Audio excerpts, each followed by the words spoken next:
Voter হওয়ার সব প্রক্রিয়া শেষ করেছেন বিএনপির ভারপ্রাপ্ত চেয়ারম্যান তারেক রহমান।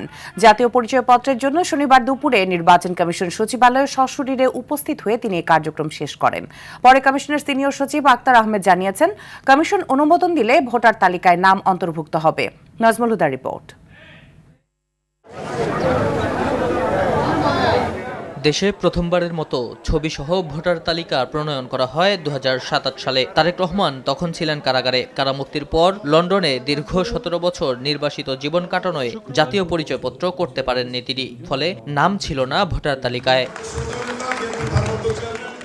শনিবার দুপুর 1টার দিকে নির্বাচন কমিশনের জাতীয় পরিচয়পত্র নিবন্ধন অনুবিভাগে সশরীরে গিয়ে আঙ্গুলের ছাপ, চোখের আইরিশ ও ছবি তোলেন তারেক রহমান। এর কিছু সময় আগে তারেক রহমানের স্ত্রী ডাক্তার জোবাইদা রহমান ও কন্যা জাইমা রহমানও আসেন ইসিতে। নিবন্ধন কার্যক্রম সম্পন্ন করেন জাইমা রহমানও। সব ঠিক থাকলে সর্বোচ্চ একদিনের মধ্যেই জাতীয় পরিচয়পত্র প্রস্তুত হবে তাদের।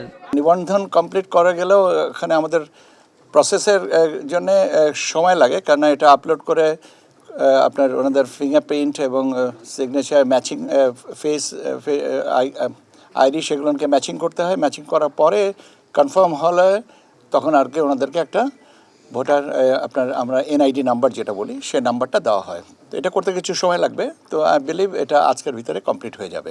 ইসির সিনিয়র সচিব জানান, ভোটার তালিকায় অন্তর্ভুক্ত করতে রোববার কমিশনের কাছে বিষয়টি উত্থাপন করা হবে।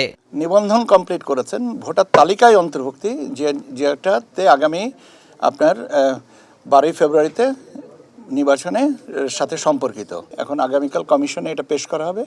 কমিশনের সিদ্ধান্তের পরে ওনাদেরকে ভোটার তালিকায় অন্তর্ভুক্তি। ঢাকা 17 আসনের গুলশান এলাকার 19 নম্বর ওয়ার্ডের ভোটার হতে আবেদন করেছেন তারেক রহমান ও জাইমা রহমান। নাজমুল হুদা, RTV, ঢাকা।